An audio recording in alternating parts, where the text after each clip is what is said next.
Good afternoon, Dipolog. We're still here mga bossing. Yan, right now dito tayo sa yan, Vista Center. So meron tayong kinakabit dito na Toyota Wigo, dashcam and horns. So by the way mga bossing, ito po yung dala naming mga stocks. Ito mga bossing, sorry medyo makalat. So we have here Kion Sondras, tapos by LED projector. Tapos dito for tomorrow to mga bossing, 360 installation.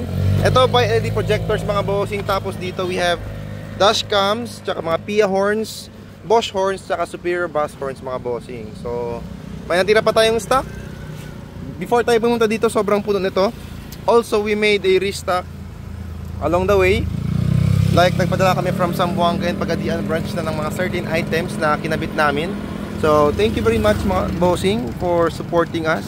Babalik po ulit kami dito siguro the next few months po ulit sa mga nagre-request pa po or hindi available this January 21 to 24. So yun lang mga bossing. Peace.